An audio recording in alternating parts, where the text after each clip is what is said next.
Everybody, welcome back to Pro AV today. You might notice that I'm not in my normal studio. I'm actually in a different one today, but that's because my next guest is in my normal studio, and that's Michelle Okeke coming on the show today. Today's show is a little bit more kind of relaxed and free-flowing than most of the episodes of Pro AV today because it's going to be more about Michelle and her experiences in life and asking questions and hopefully having some good conversations that are creating value really for people across not only our industry, but across other industries. So before we dig in, Michelle, we appreciate you coming on the show. Yeah, thank you so much for having me, Ben. I'm happy to be here. Well, look, Michelle, you're one of the most positive people I know, and I love every time we get to have a conversation. And every time we do, I think that I need to push record on it. And we finally got a chance to do that. So, really, before we dig in super deep into some of the topics, just tell people a little bit about who you are and maybe some of the ways that you kind of got into the industry and how you've gotten to the point you are now. Yeah. So I'm a marketer through and through. I started my career in an advertising agency, and the last place that I worked was in Pro AV at Bose, working in the Pro division. And so I have had a very wide and varied career over the last 12 years. But the thing that has remained constant throughout everything that I've done, every job that I've had, is always figuring out who are the people that we're talking to. In other words, who is the customer, who is the consumer, and what are the messages that will most resonate with them. And so whether I was working at an ad agency on accounts like Viagra or Prestique, two very different drugs for very different totally people. different audiences. Very different. Or working at Bose, serving the house of worship market in the Pro division. My goal was always to figure out who is this audience, what motivates them, what are their pain points, what does success look like, and how can we tell a message about our product or service or partnership that best meets them right where they're at. And so that's what I've done over the last 12 years. I've worked in between those two spots that I mentioned. I've also worked at Twitter, Facebook, Pinterest, Essence, The Root, Time Inc. Like I've been everywhere in tech and publishing, in consumer electronics, and now I'm looking for my next opportunity. And so that's kind of what we're here to talk about is how I got to this place. Unfortunately, through something that was completely out of my control, but something that has created an opportunity for me to flex my skills that I've learned and also figure out what I really want to do, what I really want my life to look like for the next chapter. So really happy to be chatting with you about it. And I hope that this conversation can either help somebody who's going through this right now, because I know a lot of us in this industry have either experienced a layoff or know somebody who has, or is married to somebody who has, or has a sister or a brother who's experienced that. And so hopefully this conversation will either help you and encourage you, or it can give you some words of encouragement that you can share with those in your circle. Well, Michelle, we appreciate your story already, and I think it's so helpful to have just some context of your background. And one of the constants, not only in marketing, but really technology and B2B as a whole, is that there's constant change, right? Especially in the last 3 to 5 years, whether that's change in innovation, whether that's change in leadership structure. You've seen tons of mergers and acquisitions, so many things that are just look a lot different than they did, right? And one of the challenges, unfortunately, with a lot of folks has been, as these restructurings, as these changes have occurred, is that they've been let go, right? Sometimes, like you mentioned, through no fault of their own. But the reality is that change is constant, yes, but there's a lot that we can do with it, right? And I don't want to focus too much on the doom and gloom side. Obviously, we want to understand and hear a little bit more your perspective on that. But I've been following along with some of the work you've been doing on LinkedIn. You've taken this opportunity really to speak at different agencies and trade shows and really elevate your voice in a way that you might not have been able to before. But let's talk at a high level, really, to some of those people maybe who have been let go, or maybe are feeling like they've done some things to deserve it, or whatever. Just talk a little bit about that mindset, right? Obviously, when you hear about layoff, there's so many things that go through your head. Talk about that mindset, especially right after it happens, and some of the ways maybe that folks process through it. I mean, my situation was a little unique. Um, and so I don't want to assume that anyone else will experience exactly what I experienced. But I have to tell you, the way that things happened that week that was going to be my last week at Bose um, was divine. There's just no other way to put it. Because I tell you right now, we were notified that we were gonna be laid off. The group of us that were gonna be, our positions were gonna be eliminated. We were notified collectively the end of February, right? And we were told that it was gonna happen, or our positions would be eliminated the end of March. So we had about a month to figure things out. Um, and so in that span, everyone is like, okay, figuring out, well, okay, what are we going to do here next? What are we going to do next? However, for me, I had already booked an opportunity to speak at the American Marketing Association's Collegiate conference, which was going to be March 30th and 31st. So I had already booked that like December of the prior year, December of last year. And I had already, gotten the time off from my manager. I had put it on the calendars. It was already there. So I was already planning to do that. What I didn't know was that when I was doing that, that was going to also happen at the very same time that I was going to be losing my full-time employment. And so, funny enough, the thing that I was talking about at the conference was networking and trust, and how that has been the thing that has kept me afloat and buoyed my attitude, buoyed my outlook through the last 4 layoffs that I've endured, because I have endured 4 different layoffs at 4 different companies at 4 different times in my life. And so the plan was to talk about how I had leveraged my network and my faith to keep me moving. So what I didn't know was, at the same time that I was going to be giving that talk, I was going to be living that again. And so it just became this like really ironic, beautiful moment where I, on the stage, speaking to a crowd of like 1,300 people, I just let them know, hey guys, this is how I got through the last 4 layoffs in my life. And I'm currently going through it again. I was just laid off, and this is like my last day at my job. And I'm currently experiencing a layoff again. But I have the tools to get through this. I know the formula to make it through this because I've done it before. And so I have a lot of confidence in the ability to do this again. And in my God, who's helped me in the past, and in my network, who's helped me in the past to get my next opportunity. So for me, there was already things brewing in the background when I had been told about the layoff.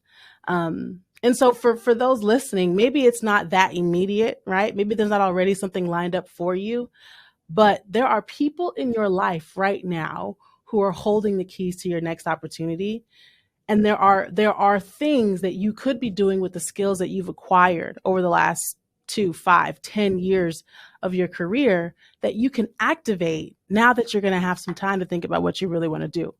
So for me, it became speaking, because right after that opportunity, right after I spoke at that conference, I got off stage, and one of the board of directors for the American Marketing Association came up to me and was like, this is what you're supposed to be doing.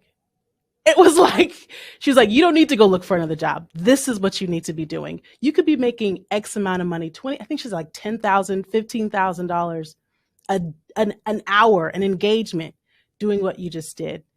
And she was like, you really need to lean into that because this is an opportunity for you. And so she gave me the confidence to say, maybe this is something that I could do. And she poured into me and activated this thing that had been there the entire time throughout my career. So again, it doesn't have to be speaking for you. It could be creating presentations. It could be data analysis. It could be marketing strategy. It could be whatever the thing is that you've been doing for a company. There is an opportunity for you to now do it for yourself. And figure out how you can, again, leverage those skills to create another lane, another opportunity, another pathway in this next chapter. So yeah, that's kind of how it's been for me. Well, that's such incredible insight, really, to hear too. And you talk a lot about whether it's speaking, whether it's creating content, whether it's doubling down on things like LinkedIn, Twitter, social channels. Focus on that a little bit, right? I think one of the Yeah. things that we've seen over the last few years is this dramatic shift towards folks really becoming their own thought leader, and that being one of the Mhm. things that continues to drive them through, whether it's a job search, whether it's Yeah. maybe a promotion, next step, things like that. Even on a high level, talk about the importance of some of that personal branding to help kind of get through some of these situations. Yeah. Well, the thing about personal branding is as you're branding yourself, you're educating someone else, right? Like as you brand yourself as a person who is a thought leader on, let's say, networking, you have to think, yes, there are some people out here who know this, and I'm maybe speaking to the choir, but there are also people who don't, who I can't assume that even though this information is normal to me, or is commonplace to me, I can't assume that everyone has access to the same information. In fact, I know everyone does not have access to the same information. So I think about personal branding as an opportunity not to just establish who I am and the things that I'm skilled in and have expertise in and experience in, but it's really an opportunity to educate people who otherwise may never hear the words that I have to share, or may never get the information that I have if I don't share it with them, right? If I'm in the network of folks who maybe you aren't in the network of, right, Ben? Like we have different networks. And so maybe people in my network haven't necessarily heard someone say, talk about networking in the way that I talk about it, or talk about, transitioning during layoffs in the way that I talk about it, or talk about being a mother while working in corporate America in the way that I talk about it. And so maybe hearing those words from me, maybe it'll hit different. Maybe it will resonate. And you have to understand, personal branding is nothing if it's not valuable to anyone. It's not just about sitting up here and creating this brand and being this person and having this personality. It's like, what does all that mean if you're not actually helping anyone? So for me, my brand is all about engaging with people, connecting with people, educating people, and then in turn, creating value that becomes equity that I can draw from. Perfect example is when I spoke at this conference for the American Marketing Association, I posted about it on LinkedIn. I tagged a couple people, and then I started getting tagged from people who had attended the event, because they saw me on LinkedIn and they found me. And so now that they knew me, they tagged me and talked about how valuable my presentation had been. And then from that, someone else reached out to me and was like, oh, you speak about this? We'd love to have you come speak at our college about that same topic, right? So, because it would be valuable to our audience. So again, I don't believe in personal branding just for the sake of personal branding. I think there's a lot of brands out here and they're all well and good, but some of them don't really have any value. For me, it's all about when you're creating your personal brand, think about the value that you're creating for somebody else, because that value is then what makes you attractive for future opportunities, not just your brand. Well, I can already hear people saying, "Oh, she's a marketer. This is her lane." Oh, that kind of floaty stuff. But especially both of us are folks who have been in B2B for a while, right? This trickles down to the engineers. This trickles down to the blue collar workers. This trickles down to everybody, right? It's important for those folks, whether it's on LinkedIn, social channels, chats, message boards, whatever, to be active and be involved, right? Talk about some of those people maybe that are what I'll call non-traditional video social type folks. How Yeah. can people like that really walk through some of these seasons? I think talking about what you're passionate about makes you qualified. I don't think you have to be a marketer. If you're an engineer, if you're a nurse, if you work in hospitality, housekeeping, whatever industry you're in, if there's something that you know that you can speak about passionately, that's what makes you qualified to talk about it, because people will be drawn to your passion. You don't have to be a trained speaker. You don't have to be a trained marketer. Just be someone who cares about what you're talking about, because I guarantee there are several other people who care about that same thing and who will be drawn to you because of that connection that you have over whatever it might be. Again, it can be anything. It can be cars. It can be cooking. It can be cleaning, right? If you've got like a particular hack on how to clean, efficiently, quickly, whatever the thing is. Again, just being able to speak passionately about it allows people to see that you are someone who knows, who's knowledgeable, who cares about what they know, and who's willing to share it with other people. And so in that way, everyone can be a marketer. Everyone can tell a story that resonates with people because you're talking about something that matters to you, and more often than not, it will matter to a lot more people too. I always love to say everybody's a marketer of something, right? That's And exactly it. especially when Exactly it it. comes to job searching, when it comes to career paths, you have to be a marketer of yourself before you can be a good marketer of anything else, right? And that doesn't mean self-promoting social posts. That doesn't mean you even have to go speak, right? But I love to always. My wife got me hooked on TikTok, right?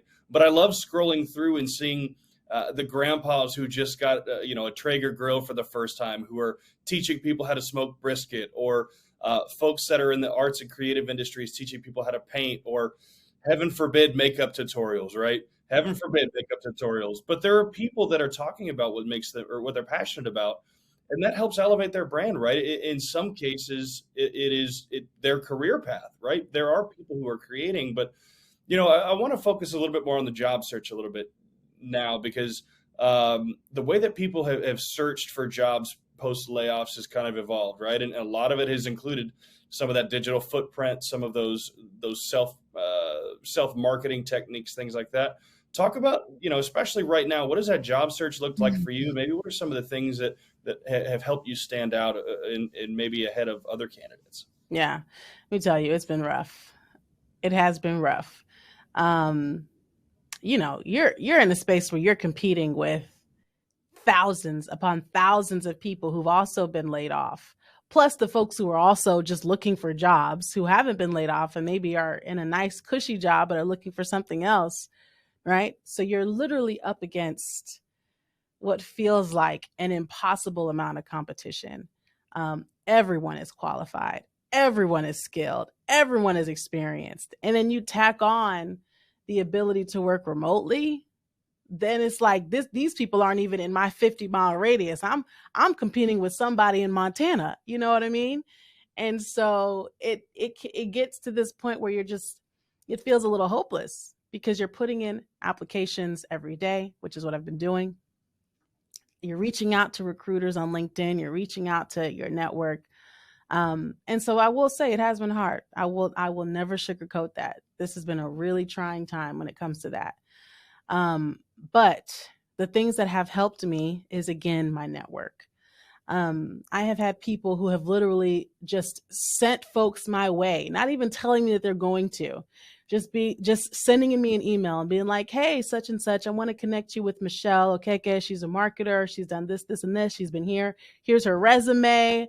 Like, I think you guys should connect." And I'm just like, "What?" You know, not even having to ask for that. Just people who know me, who know my work, who I've worked with, or who trust me, who are willing to vouch for me in rooms I've never been in, or on email chains I've never asked to be on. You know what I mean? So it's really been my network. And I think a lot of us, again, we are all very qualified, very skilled, and we all probably have very similar networks. But that, for me, that has been the end that has helped me establish or at least land interviews, second, third, fourth round interviews. And even though nothing has currently panned out, I do believe that it will be through someone in my network doing exactly what they're doing now, that would at least help me get in somewhere. I obviously will still have to, be good enough to get the job. But again, so many of us are. And it's just, at this point, what I really believe is what's for me is for me. And doesn't matter how many candidates there are, doesn't matter how much qualified competition I'm up against. Whatever job it is for me is for me. And the same thing goes for whoever else is looking for a job. Whatever job is for you is for you. So every rejection that you get during the season, every no that you get, every automated reply, every ghost, every no reply, um, just take it as being that particular role or position or company wasn't for you. And whatever is for you is still out there. And so that is what has kept me hopeful. I've had some really, really, really big disappointments when it came to that, where I was on like the fourth interview and it was like a shoe in, and this was my gig. I was already planning trips out to Chicago to meet the team and thinking about all this and that, and then stuff just didn't pan out, and it was really hard. But I just had to remind myself that that job just wasn't for me for whatever reason. Even though it felt like it was, it just wasn't for me. And my job is still out there. My opportunity is still out there. So keep doing what you're doing all the things that I know you're doing, because I'm doing them too. But at the end of the day, just know that that work is not in vain. All those conversations not in vain. You never know who's going to call you back and be like, "Oh, this other opportunity popped up. We'd love to have you come in for it." You just never know. So just stay hungry, keep hustling, and just believe your job really, really still is out there. Well, I love your optimism, and one of the things too, we both you and I are in the DFW area down here in Texas, and I always encourage people to join groups, find ways, whether it's through church, whether it's through local organizations, businesses, find ways to continue to connect with people. Because you're exactly right. Uh, the jobs that have come, my way historically have not been through jobs that I've necessarily directly applied for, right? They're through network connections. They're through people that know something or know of something that's coming up. And, really, really more than anything, honestly, Michelle, I so appreciate your optimism, right? Because it's very easy. And you see it on LinkedIn all the time, right? You see these people that are just kind of haters that are upset in their situations, and many times rightfully so, right? But I love your optimism. I love your work ethic, and continuing to really push forward, and transparently, probably one of the more challenging times of any of our lives. But, I'll give you the last word here. I mean, if you had maybe one or two things to share with folks who maybe are a little bit more disappointed in their job search and their job hunt, what are a couple things that you wanted to share with them? Um, I it's something that I'm telling myself as I tell you, but I would say bet on yourself. Bet on yourself. I see a lot of folks on LinkedIn who are using this time, these layoffs, to start their own company, open their own record shop, finally open up that coffee shop that they've been thinking about, or finally pick up that guitar and start recording music. Um, and it's something that I've really, really been thinking about. Like, what does that look like for me? And so I would say, as you're searching for another company and another person to work for, think about what you can be doing for yourself.